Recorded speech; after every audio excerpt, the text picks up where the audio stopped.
Karen Williams stepped out of her expensive SUV outside Buckingham Palace, her designer handbag swinging from her shoulder. The afternoon sun caught the glint of her diamond jewelry as she adjusted her perfectly styled blonde hair. She was a successful real estate agent from Los Angeles visiting London for the first time with her teenage daughter Emma. "Mom, can we just take some pictures and go?" "This is embarrassing," Emma whispered, tugging at her mother's sleeve. She could already sense the attention her mother was drawing with her loud voice and flashy appearance. But Karen was in her element.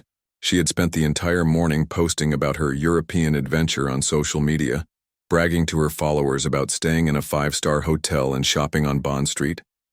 The palace was just another backdrop for her Instagram photos, another way to show off her wealth and status. As they approached the famous gates, Karen noticed the stoic royal guards standing at attention in their red tunics and tall black hats. Their faces were completely expressionless, their eyes staring straight ahead as tourists snapped photos around them. "Look at these guys, Emma," Karen said loudly, pointing at the nearest guard. "They're like living statues." "I bet they're not, even real soldiers. Probably just actors hired to stand there for pictures." Emma cringed as other tourists turned to stare at them.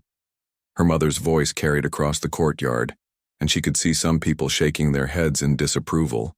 The British tourists seemed particularly offended by her mother's disrespectful tone. Karen pulled out her phone and started recording a video. "Hey everyone, Karen here from sunny California. I'm at Buckingham Palace, and let me tell you, these guards are quite the show. Watch this. I'm going to see if I can get a reaction out of this one." The guard she was filming was a young man named James Patterson, who had served 2 tours in Afghanistan with the British Army. He was part of the elite Queen's Guard, a position that required incredible discipline and dedication. Standing motionless for hours in all weather conditions was just part of his duty, something he took seriously with great pride. Karen stepped closer to James, waving her hand in front of his face. "Hello? Anyone home in there?" she called out mockingly. When he didn't respond, she laughed and turned back to her phone camera. "See? I told you they're not real soldiers, probably minimum wage actors." Emma grabbed her mother's arm. "Mom, please stop. You're being really rude. These are actual soldiers who serve their country." But Karen brushed off her daughter's concern. She was getting views on her live stream, and the attention was feeding her ego. Comments were pouring in, some encouraging her behavior, while others were clearly disgusted. The negative comments only seemed to fuel her determination to create more dramatic content. "Watch this, everyone," Karen announced to her phone. "I'm going to prove these guys are fake." She reached into her purse and pulled out a 20-pound note she had gotten from the hotel concierge. With a smirk, she waved it in front of James's face. "Hey, soldier boy, want to make some easy money? All you have to do is smile for the camera. Come on, break character just once," she taunted, trying to stuff the money into his jacket pocket. The crowd of tourists around them had grown larger, and Karen could hear murmurs of disapproval in various languages. A few British visitors were openly expressing their disgust at her behavior, but she was too caught up in her performance to care. What Karen didn't realize was that her actions were being carefully observed by more than just tourists. Plainclothes security officers had been monitoring the situation from the moment she started causing a disturbance. The Royal Protection Detail took any interference with the guards very seriously, especially behavior that could escalate into a security threat. James remained perfectly still, his training keeping him focused despite the humiliating situation. Inside, he was struggling to maintain his composure as this American tourist continued to mock his service and his country. He thought about his fallen comrades, the sacrifices he had made, and the honor of wearing the uniform.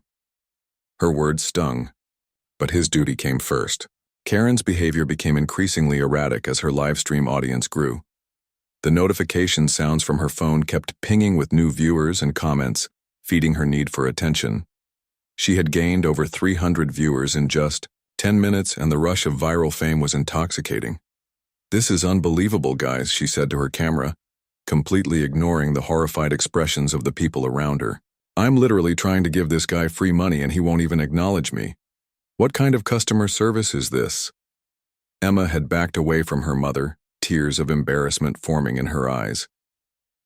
A kind, elderly British woman noticed the teenager's distress and gently put her arm around Emma's shoulders. "Don't worry, dear. Sometimes adults forget how to behave properly," she whispered softly. Karen, meanwhile, had moved on to her next attention-grabbing stunt. She began making faces directly in front of James's face, contorting her features and speaking in a mock British accent. "Oh, I say, old chap, would you care for some tea and crumpets?"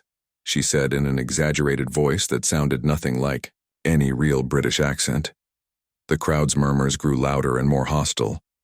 Several people were now openly recording Karen's behavior, but not for entertainment. They were documenting what they saw as a disgraceful act of disrespect. A few tourists had started calling her out directly. "Have some respect," shouted an older gentleman with a military bearing. "That young man is serving his country with honor." But Karen spun around to face her critic, her phone still recording. "Oh, please? Serving his country? He's standing there like a decoration. I bet he's never even seen real combat. This is all just tourist theater." What Karen didn't know was that James Patterson had indeed seen real combat. At 24 years old, he had already earned several commendations for his service in Afghanistan. He had lost friends in battle and carried physical and emotional scars that would stay with him forever. The Queen's Guard position was both an honor and a responsibility he took extremely seriously. The plainclothes security officers were now positioning themselves closer to the scene. Detective Inspector Sarah Collins, head of the Royal Protection Unit's behavioral assessment team, was watching Karen's escalating behavior with growing concern. In her 15 years of experience, she had learned to recognize when someone's actions might cross the line from mere rudeness to potential security threat. "Ma'am," D.I. Collins spoke quietly into her radio. "We have a situation developing at the main gate. American tourist causing significant disturbance with guard position. 3. Behavior is escalating and may require intervention." The response crackled back immediately. "Copy that, Sarah. Maintain observation and be ready to act if necessary. Palace security is also monitoring." Karen had now attracted a crowd of nearly 50 people, most of whom were watching in shock and disgust. Some tourists were leaving the area entirely, their own sightseeing experience ruined by the spectacle. But Karen seemed to interpret the attention as validation of her entertainment value. "Look at this crowd I've drawn," she announced to her live stream. "Everyone's stopping to watch my show. Maybe I should charge admission." She laughed at her own joke, completely missing the fact that people were staring in horror, not admiration. Emma finally couldn't take any more. She approached her mother with tears streaming down her face. "Mom, please stop. You're humiliating yourself and me. These people think we're terrible Americans. Please, let's just go back to the hotel." For a moment, Karen's maternal instinct seemed to kick in. She looked at her daughter's distressed face and the hostile crowd around them. But then she glanced at her phone and saw that her viewer count had jumped to over 500 people. The temptation of internet fame proved stronger than her concern for her daughter's feelings. "Don't be such a baby, Emma," Karen said dismissively. "This is going viral. Do you know how many followers I'm going to get from this? We might even get invited on talk shows when we get home." That's when Karen made her biggest mistake yet. Frustrated that James hadn't reacted to any of her previous antics, she decided to take things to the next level. She reached out and tried to touch his face, attempting to turn his head toward her camera. "Come on, just look at the camera once," she demanded, her fingers making contact with his cheek. The moment Karen physically touched the guard, everything changed. The watching security officers immediately began moving toward her position. Physical contact with a royal guard was not just disrespectful, it was a criminal offense that could be seen as a potential security threat to the royal family. The moment Karen's fingers made contact with James's face, several things happened simultaneously. James, trained to respond to any physical contact as a potential threat, shifted his stance slightly. The first movement he had made in over an hour. His hand moved instinctively toward his weapon, a response drilled into him through countless hours of training. Detective Inspector Collins immediately activated her radio. "All units, we have physical contact with the guard. Moving. To intercede now. This is no longer a monitoring situation. The crowd gasped as they witnessed Karen cross a line that everyone instinctively knew should never be crossed. Even tourists unfamiliar with British protocol understood that touching a guard was completely inappropriate. Several people in the crowd began shouting warnings at Karen, but she was too focused on her phone to pay attention. "Did you see that?" Karen exclaimed to her camera, completely misreading James's response. "I finally got him to move. See, I told you they're not real soldiers. A real soldier would have more discipline than that." Her livestream chat was exploding with comments, but Karen was only reading the ones that fed her ego. She missed the hundreds of messages calling her behavior disgusting and demanding that someone stop her. Several viewers were actually contacting British authorities through social media, providing screenshots and links to her livestream. Emma was now sobbing openly, being comforted by the elderly British woman who had stayed by her side. "Please, someone make her stop," Emma whispered. "This isn't who she really is. She just gets crazy when she has an audience." But Karen wasn't finished. Emboldened by what she interpreted as a successful reaction, she decided to up the stakes even further. "Watch this, everyone," she announced, pulling a lipstick from her purse. "I'm going to leave my mark on this fake soldier." The horror on the faces around her should have been a clear warning, but Karen was completely disconnected from reality. She was living in her own world where she was the star of an entertaining show, not a woman committing a serious crime against a decorated military veteran. As she approached James with the lipstick raised, intending to draw on his face, Detective Inspector Collins made her move. Years of training kicked in as she quickly but calmly approached from behind. "Ma'am, I need you to step away from the guard immediately," D.I. Collins said in a firm, authoritative voice that cut through Karen's delusional performance. Karen spun around, annoyed at the interruption. She saw a professional-looking woman in casual clothes and immediately assumed she was just another tourist trying to interfere with her content creation. "Excuse me, lady, but I'm in the middle of filming here," Karen said rudely. "This is a public space and I have every right to be here. Mind your own business." D.I. Collins remained calm but firm. "Ma'am, I'm Detective Inspector Collins with the Metropolitan Police. You need to step away from the guard and end your recording immediately." The crowd fell silent, sensing that the situation was about to take a serious turn. Karen, however, seemed to think this was all part of some elaborate tourist experience. "Oh, really?" Karen laughed mockingly. "A detective, huh? Let me guess. You're part of the show too, right? What's next? Are the Queen's corgis going to come running out?" She turned back to her phone camera. "Guys, now they're bringing out fake police to try to stop me. This place really goes all out with their tourist entertainment." D.I. Collins's patience was wearing thin, but her training kept her composed. She could see that Karen was either genuinely delusional or putting on an act that had gone too far. Either way, the situation needed to be controlled immediately. "Ma'am, this is your final warning. You have physically interfered with a member of Her Majesty's Guard, which is a criminal offense. If you do not comply immediately, you will be arrested." Karen's live stream viewers were now witnessing something far more serious than they had expected. Many were begging her in the comments to listen to the officer, but Karen was too caught up in her performance to read them. "Arrested?" Karen scoffed. "For what? Touching a tourist attraction? This is ridiculous. I'm an American citizen, and I know my rights. You can't arrest me for taking pictures." That's when she made her final, fatal mistake. Instead of stepping away as ordered, Karen deliberately stepped closer to James again, raising her lipstick toward his face while maintaining eye contact with D.I. Collins in a clear act of defiance. "What are you going to do about it?" she challenged, her voice dripping with entitled arrogance. D.I. Collins had seen enough.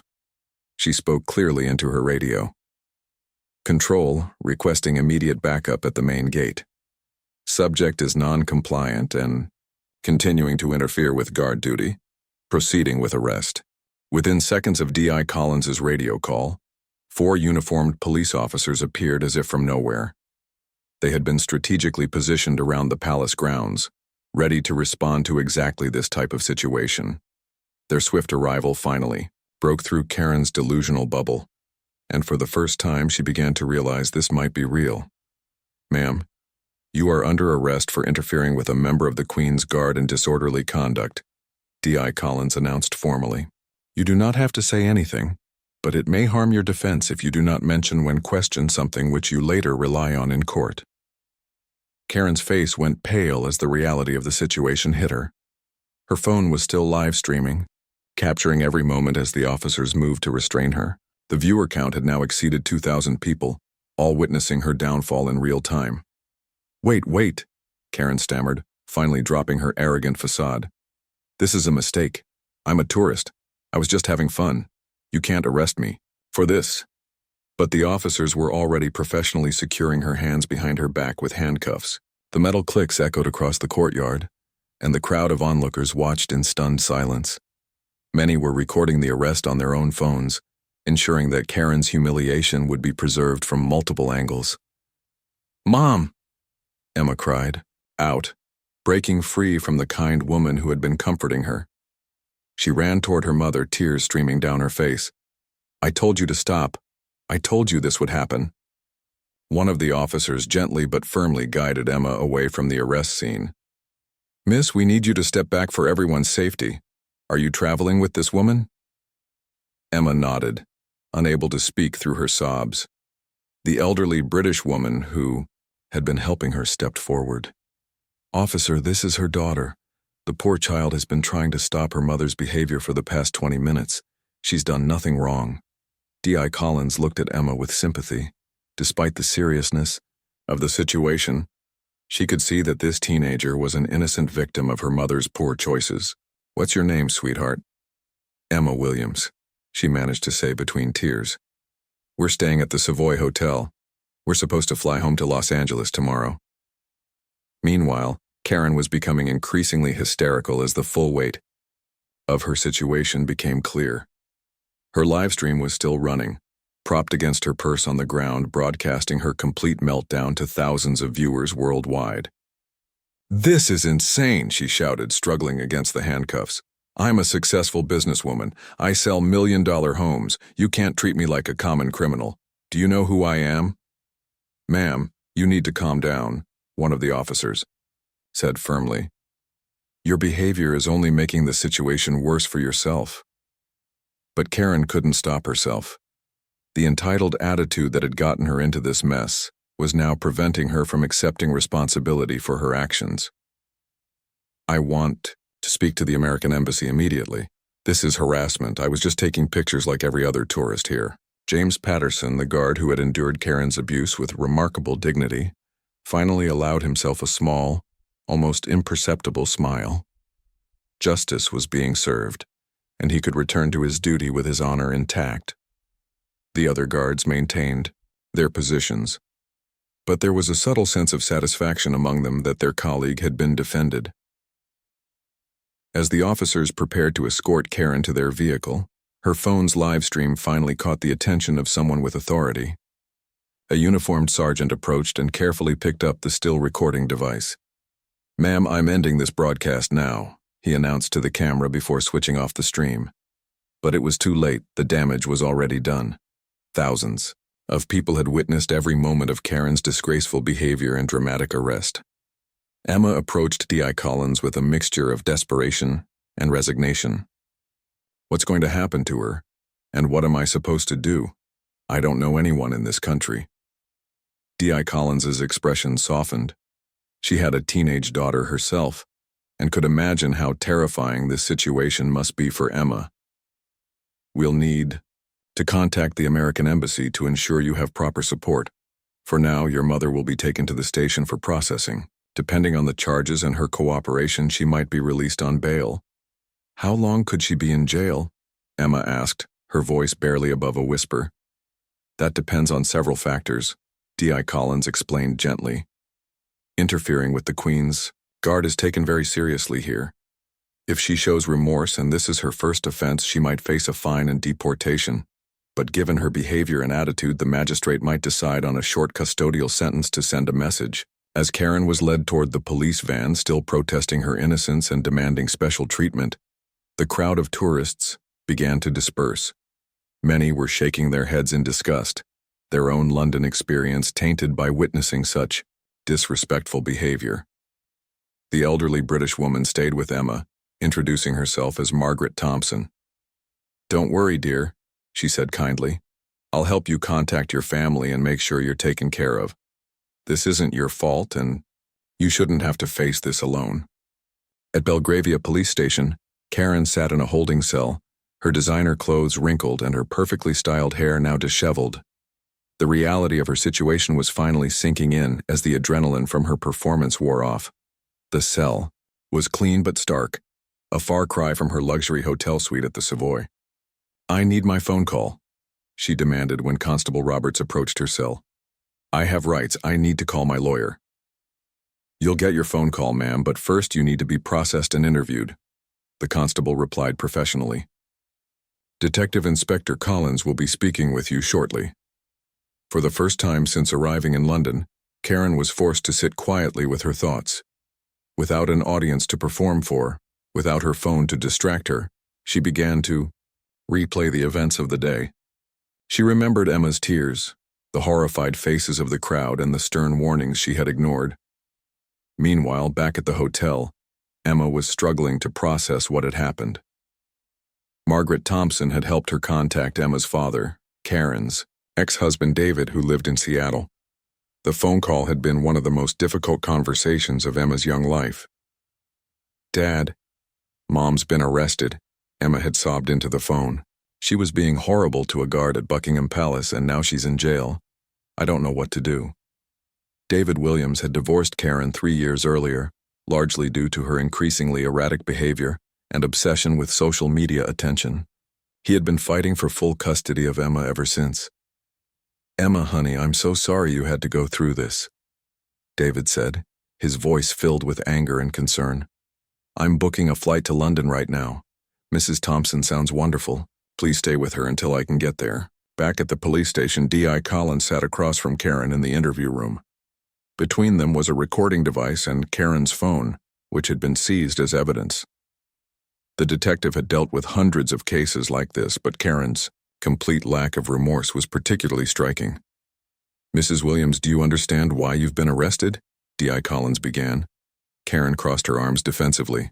"I understand that you people have completely overreacted to a harmless bit of fun. I was just taking pictures like any other tourist. You physically touched a member of the Queen's Guard and attempted to deface his uniform with lipstick," D.I. Collins stated flatly. "This is not normal tourist behavior." "Oh, please," Karen scoffed. "I barely touched him. And the lipstick thing was just a joke. You people have no sense of humor." D.I. Collins played back a portion of Karen's live stream on her tablet. "Mrs. Williams, over 2,000 people watched you mock a decorated war veteran who has served multiple tours in Afghanistan. You called him a fake soldier and attempted to humiliate him for your own entertainment." Watching herself on the screen, Karen began to see how her behavior looked from an outside perspective. But instead of showing remorse, she became defensive. "How was I supposed to know he was a real soldier? They should have signs or something explaining that. The Queen's Guard are among the most elite soldiers in the British Army," D.I. Collins explained. "Their service and sacrifice deserve respect, not mockery. Your actions have caused significant distress not only to Guard Patterson but to your own daughter." At the mention of Emma, Karen's facade cracked slightly. "How is Emma? Where is she? Staying? She's safe thanks to the kindness of a British citizen who helped her when you were more concerned with your social media performance than your child's well-being," D.I. Collins replied sharply. The detective slid a formal document across the table. "You're being charged with disorderly conduct, interfering with a member of the Queen's Guard, and assault. The assault charge comes from your physical contact with Guard Patterson." Karen's eyes widened. "Assault? I didn't assault anyone. I barely touched his face. In British law, any unwanted physical contact can constitute assault," D.I. Collins explained. "You've also caused a public disturbance and brought disrepute to the Crown. These are serious charges that could result in a prison sentence." For the first time, Karen looked genuinely frightened. "Prison? For how long? I have a business to run. I have clients depending on me."